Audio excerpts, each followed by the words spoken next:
जो अनेक प्रश्न हैं, उसमें सबसे बड़ा प्रश्न है कि यहाँ पर औरतों को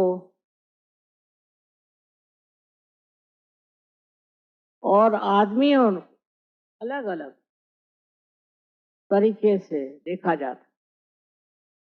पता नहीं ये कैसे आए, क्योंकि अपने शास्त्रों में तो लिखा नहीं है। कहते हैं शास्त्रों में कि यत्र पूज्यन्ते नार्य, नार्या जहाँ पूजनी होती है तत्र रमन्ते देवता।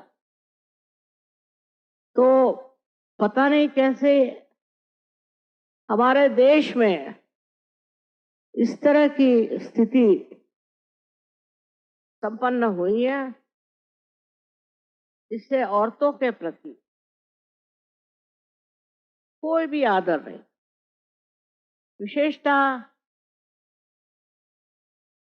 मेरा विवाह यूपी में हुआ और मैं देखकर हैरान हुई कि यूपी में घरेलू औरतों का कोई स्थान ही नहीं है। उनमें और नौकरानियों में कोई फर्क ही नहीं है। ये इस प्रकार क्यों हुआ और क्यों हो रहा?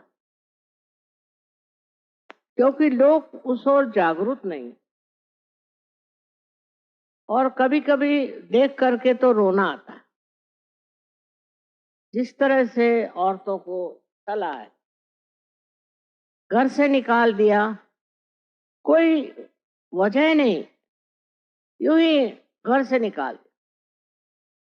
और ऐसे बहुत सारे हमने जीवन में अनुभव लिए और जिसकी वजह से अत्यंत व्यथित हो। समझ में नहीं आता था इस तरह से क्यों औरतों को सताया जा रहा है, और इनके रहने की भी कोई व्यवस्था नहीं। जब घर से निकल गई तो उनको देखने वाला भी कोई नहीं। बाल बच्चे लेकर के निकल आएंगी बेचारी। वो लोग तो है निराश्रित, पर बच्चों को भी बिल्कुल बुरी तरह से निकाल देते। ये अपने यहाँ की व्यवस्था किस तरह से बदल सकती है? इसका कोई इलाज है या नहीं? मैंने बहुत बार सोचा इसके बारे में लिखना चाहिए, पर लिखने से कुछ नहीं होगा। इसके लिए कोई व्यवस्थित रूप से कोई इंतजाम करना होगा, कोई व्यवस्था करनी होगी। और एक तरह से बड़ा दिल कचोटता था। ऐसी अनेक अनेक औरतें देखी हमने, जो आज रास्ते पर भीख मांग। लोगों ने बताया कि ये अच्छा तरीका है भीख मांगने का। मैंने कहा भाई, तुमको मांगना पड़े तो पता चले। औरतों के प्रति एक अत्यंत उदासीन प्रवृत्ति जो अपने देश में आ गई है, मुझे उससे तो रोना ही आता था।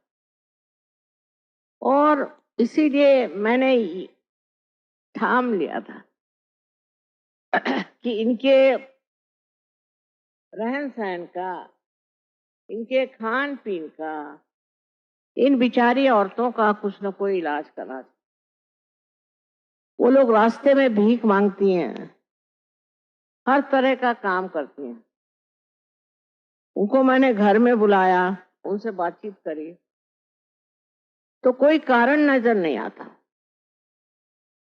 आदमियों को कोई औरत अच्छी लग गई, उसको छुट्टी करो, दूसरा कुछ बहाना करके औरत को घर से निकाल दो। पता नहीं क्यों औरत एक महान जीवन, उसी से सारा संसार खड़ा होता है। उसी से अपने देश में हजारों बाल बच्चे संसार में आते हैं, पर उनके प्रति इस तरह बेकदरी से लोग पेश आते कि सहते सहते औरत भी पागल हो जाए। पर नहीं, वो अपने बच्चों की वजह से बड़े हिम्मत से जीती है। लेकिन करे क्या? उसके पास कोई खाने का जरिया नहीं, कोई तरीका नहीं, तो वो क्या करे, कहाँ जाए, किससे भीख मांगे? कोई उनको दरवाजे में भी खड़ा नहीं करता। इसका कोई इलाज मुझे दिखाई नहीं दिया। इसीलिए मैंने बहुत सोचा कि सबसे बड़ा काम अगर कुछ है तो इन औरतों के लिए कोई स्थान बना देना। मैंने यही सोचा कि यहाँ आकर के वो सीख लेंगे, कुछ न कुछ काम सीख लेंगे। इसके अलावा ये लोग मालिश करना सीख सकती हैं। इसके अलावा ये लोग छोटे छोटे अपने होटल जैसे बना सकते, पर उनको सहाय करने के लिए कोई चाहिए, कोई स्थान चाहिए, और उनको समझाने के लिए कोई चाहिए। इसी ख्याल से मैंने ये आश्रम बनाया है और इस पे सभी के प्यार को ललकारा, सारे विश्व के प्यार को ललकारा है कि सब लोग प्यार से इसे देखें। इन बिचारी औरतों का कोई दोष नहीं है, वो जो दर दर में भीख मांग रही हैं, इसका उत्तरदायित्व हमारे समाज का है। बहुत दुख होता है, एक औरत के नाते मुझे बहुत रोना आता था देख देख के, और जब ये बनने लगा मैंने कहा किसी तरह से ये पूरा हो जाए, और इसमें मेहनत करी काफी। इसका डिजाइन भी हमने बनाया, पर इसकी विशेषता ये है, इसमें जो आपको सफेद रंग दिख रहा है ये खराब होने वाला नहीं। एक अजीबोगरीब तरीके से बनाया। ये इटली में मैंने सीखा था। इटली में मैंने सीखा था कि ऐसा रंग बनाना चाहिए कि जो छूटे ना, और मुझे इसका मालूम है टेक्निक, और उसको इस्तेमाल करने से देखिए कितना सुंदर सफेद रंग बन गया, और ये कभी खराब नहीं होगा। कितना भी इस पर पानी आ जाए, कुछ हो जाए, कभी खराब नहीं होगा। ये मैंने एक एक्सपेरिमेंट के तरह से, लेकिन एक चीज है बड़ी अच्छी, क्योंकि अपने देश में पता नहीं क्यों इस तरह के लोग चीज नहीं बनाते।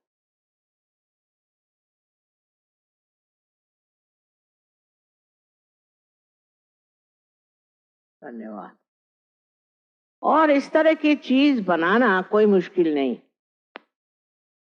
मैंने कितनों से कहा कि आप इसको इस्तेमाल करें, तो यही बात हुई कि कौन करे तवालत, कौन करे आफत।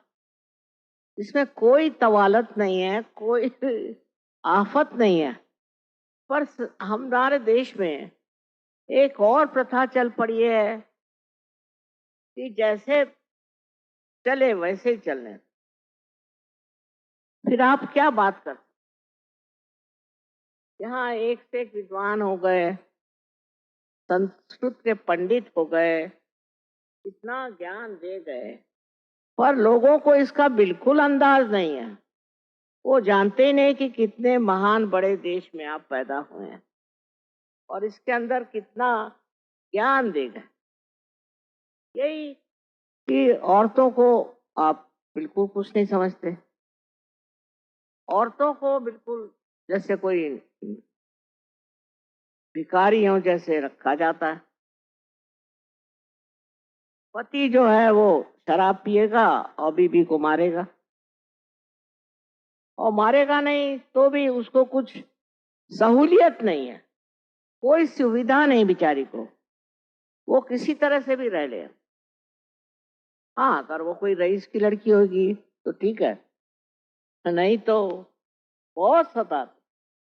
और इस तरह से कितनी ही औरतें अपने आप पछाड़ी गई हैं। उसमें से कुछ तो घर से निकल खड़ी हो गई और भीख मांग रही, और कुछ ऐसी भी हैं जो घर में ही सड़ गल रही। घर में ही रोते रहती और किसी तरह से अपना जीवन काट रहे। पता नहीं समाज में इसके प्रति अभी खासकर इधर, खासकर अपने यूपी में इधर ध्यान नहीं गया। महाराष्ट्र में एक बात अच्छी हुई कि वहां पर 2-3 समाज सुधारक निकले। उन समाज सुधारकों ने बहुत कार्य किए। उनके वजह से वहां पर यूनिवर्सिटीज बन गई, औरतों को बहुत अच्छा शिक्षण मिला और लोग देखने लगे कि औरतों में भी बहुत गुण है। अब ये हमने स्कूल तो बनाया है और आप लोगों से यही विनती है कि आप लोग हमें बताएं कि इसमें हम क्या कर सकते, कौन सी शिक्षा हम दे सकते। ऐसे हम लोगों ने तो बहुत सोच लिया है, पर तो भी आप सूझने हैं, आप हमारे पास खबर भेजें कि और क्या क्या हम इन औरतों के लिए कर सकते। प्रदेश में हमने देखा कि वहाँ कायदा कानून ऐसा है कि कोई भी औरतों को इस तरह से सता नहीं सकता, ऐसी उनकी दुर्दशा नहीं होती। ये अपने ही देश की विशेषता है जहाँ पर कि ऐसे औरतों की दुर्दशा होती है। प्रदेश में हम बहुत साल रहे, जाते आते रहे, तो ये फर्क बहुत मुझे मालूम हुआ, बड़ा महसूस हुआ कि यहाँ पर देखिए कि एक औरत की कोई कीमत ही नहीं है। वही बच्चे पैदा करती है, वही संवारती है। वो भारतीय नारी तो वैसे भी बड़ी सुंदर होती, बहुत कार्यक्षम, बहुत दक्ष और बहुत ही ज्यादा मोहब्बत वाली होती है। यहाँ की माताएं तो मशहूर हैं, पर हमारे यहाँ उनके लिए कोई प्रेम आदर नहीं। पता नहीं ऐसा क्यों। हाँ, वहां जरूर है, औरतों ने ही अपना मंच बनाया हुआ है, उन्होंने अपने लिए सब ये स्थापित कर लिया है और इस देश में उनको पूछने वाला कोई नहीं। इसी ख्याल से एक छोटा सा यह आश्रम हमने बनाया है कि इस आश्रम में जो लोग आए, लड़कियां औरतें, उनको दे दिया जाए ज्ञान, अपने पांव पर खड़े होना और सहयोग भी उसके साथ। अगर वो इसको प्राप्त कर ले तो वो बहुत अभिमान के साथ और गौरव के साथ रह सकते। यही आश्रम में हम बहुत सी इंडस्ट्रीज भी बना सकते हैं, बहुत से खाने पीने की चीजें बना सकते और बहुत से उच्च तरह के भी शिक्षण दिया जा सकता है। ये तो देखा जाएगा कि किन औरतों में इसकी क्षमता है, कितनी औरतें इसमें उठ खड़ी होती है। कभी कभी हमने देखा है कि ऐसे ही जगहों से जहां पर औरतों को इतना कुचला गया है, बड़े बड़े स्थानों में औरतें उठ खड़ी हुई हैं, पर हमको उन्हें मदद करनी हो, उनको देखना हो, क्योंकि जो हो रहा है वो अपने समाज के लिए बहुत हानिकारक है और बड़ी दुष्टता की निशानी है। उस तरफ हमारा ध्यान ही नहीं है, पता नहीं कैसे। उधर ध्यान देना बहुत जरूरी है। और जो ये औरतों के तरफ हमारा कहना चाहिए कि उनके लिए जो हमारे दिल में, हृदय में जो श्रद्धा होनी चाहिए वो नहीं, बिल्कुल नहीं। और हम बुरी तरह से उनको सताते भी हैं, पीटते भी हैं, बात बात में मारते भी हैं। ऐसे ऐसे मेरे पास कहानियां हैं कि मैं उनको अभी अगर सुनाऊं तो आप सब रो पड़िएगा। मैं बहुत रो चुकी। अब चाहती हूं कि कुछ न कुछ मार्ग ढूंढा जाए और उसलिए एक छोटा सा ये प्रयास किया है। इसको बढ़ा भी सकते हैं बाद में, और फिर यहां से जो औरतें ठीक हो करके जाएंगी, जो यहां से कहना चाहिए कि परिपक्व होके जाएंगे, वो कुछ न कुछ अपने जिंदगी में करेंगे। इतना ही नहीं, वो अपने को संभाल सकती हैं, अपने बच्चों को भी संभाल सकती हैं और बाइज्जत अपनी जिंदगी निभा सकती हैं। ये बहुत जरूरी है। उनको कितना भी आप शिक्षण दीजिए, कुछ दीजिए, घर में उनकी अगर इज्जत होती नहीं तो वो क्या करेगी बेचारी। उनकी पढ़ाई लिखाई की इज्जत अगर नहीं होती तो वो क्या करेगी। इसलिए कोशिश यही करनी है कि इनको इस लायक बना दिया जाए, इन औरतों में ये आ जाए हुनर कि वो स्वाभिमान के साथ अपनी जिंदगी काट सके। वो भी इंसान है, वो कोई जानवर तो नहीं है, वो भी इंसान है।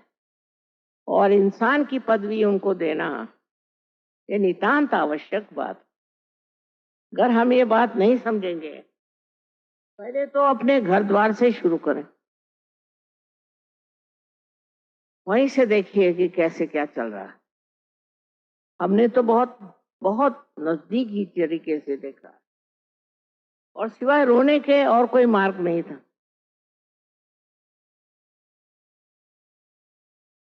तो इससे सुनाई नहीं दे रहा।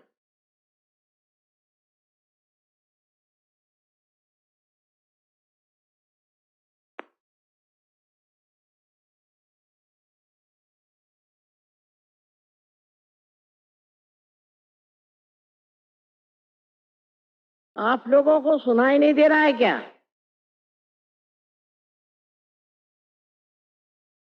जिन लोगों को सुनाई नहीं दे रहा हाथ ऊपर करिए।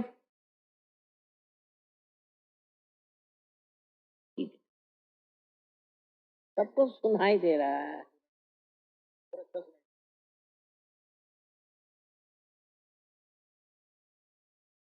मैं जान करके हिंदी में बोल रही हूँ क्योंकि परदेशी लोग हैं, इनके सामने अपने देश की औरतों की निंदा कैसे करें।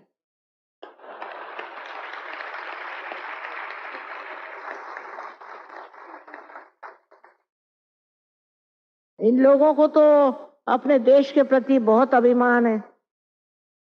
जब भी आते हैं तो पहले सर को जमीन में छू करके और अभिनंदन करते हैं। इतना मानते हैं कि मैं आपसे बता नहीं सकता। मैंने इनसे कभी नहीं कहा। अपने ही विचार से, अपने ही श्रद्धा से ये समझते हैं कि ये तो नंदनवन है और उनको अभी तक यहाँ की दुर्दशा का पता नहीं है। इसलिए मैं नहीं चाहती कि इन लोगों को बताया जाए। अपने देश की बुराई करने में क्या रखा है। और जो बुराई है उसको निकालना चाहिए, उसको हटाना चाहिए, उसको एकदम साफ कर देना चाहिए। यही बात मैं आप सबसे कह रही हूं। वहां औरतों का मान होने का कोई विशेष कारण तो है नहीं, पर वहां के कायदे कानून ऐसे बन गए थे कि कोई भी औरत वो कहीं पड़ी हो नहीं हो, कैसी भी हो, उसकी बेइज्जती नहीं होती। इसलिए हमें भी चाहिए कि हम भी समझे कि ये बहुत बड़ी बात कि हम भी अपनी औरतों का मान करें और उनके प्रति श्रद्धा रखें। हमने तो इतनी भयंकर चीजें देखी हैं कि विश्वास नहीं होता कि कोई इंसान दूसरे इंसान को इस तरह से छल सकता है, सता सकता है, परेशान कर सकता है। एक अजीब तरह की गुलामी है। हम तो अंग्रेजों के गुलामी से तो छुटकारा पा गए, लेकिन हमारे समाज में जो इस तरह की गुलामी है, उससे छुटकारा पाना बहुत जरूरी है। हमारे देश की महिलाएं मेरे ख्याल से कम 70% और बाकी आदमी लोग हैं। इतना होते भी आदमियों में बड़ा घमंड है, अपने को पता नहीं क्या समझते हैं और सोचते और सोचते हैं कि हम चाहे जो भी कर लें सब मामला ठीक हो जाएगा। ऐसा नहीं। एक औरत भी स्त्री है, एक समाज का बड़ा भारी घटक।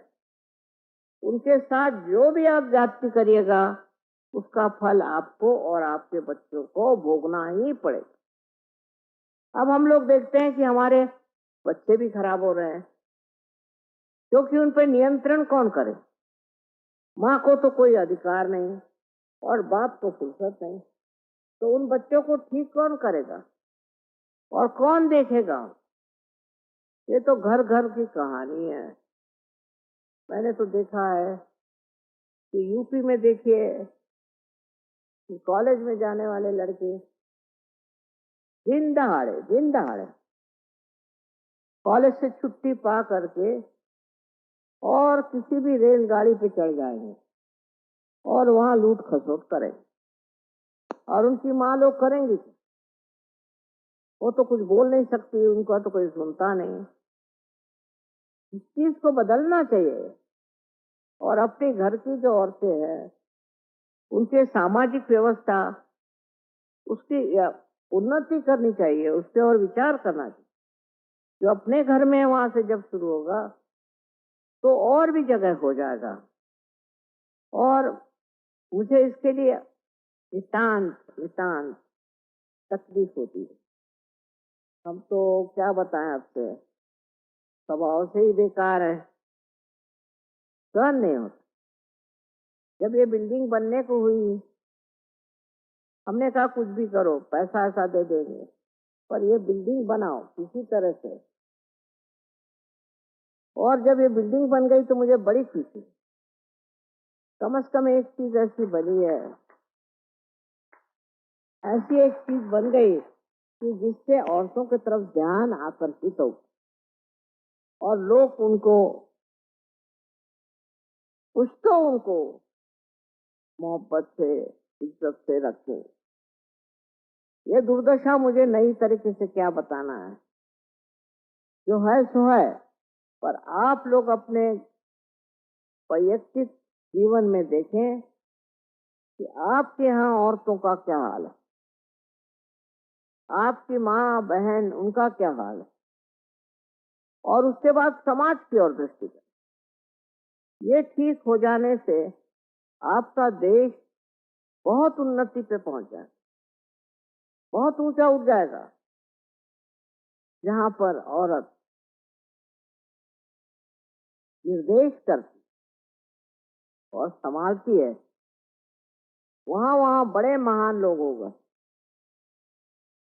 पर यहाँ जिस तरह से घटित हो रहा है, इस छोटे से प्रयास से आशा है, मुझे आशा है कि कुछ तो हालात ठीक होंगे। और इतने दिन से मैं जिस चीज के लिए रोती रही और परेशान थी, उसके और सबका ध्यान जाए और सब लोग उस ओर देखें। सहयोग से आप आत्मा को प्राप्त होते हैं,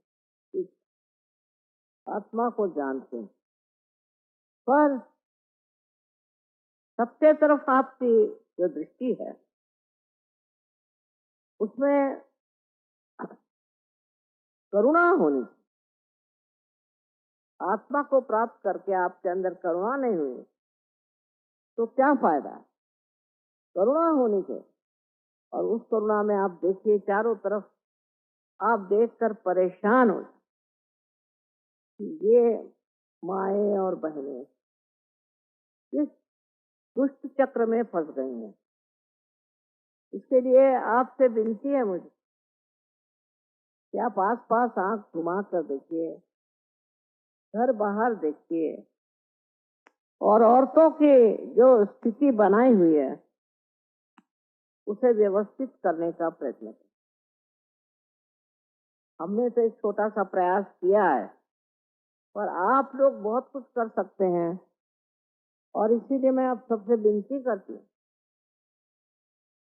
कि जैसा आप मुझे प्यार करते हैं ऐसे ही अपने माँ को और अपने बहनों को प्यार करें। अनंत आशीर्वाद।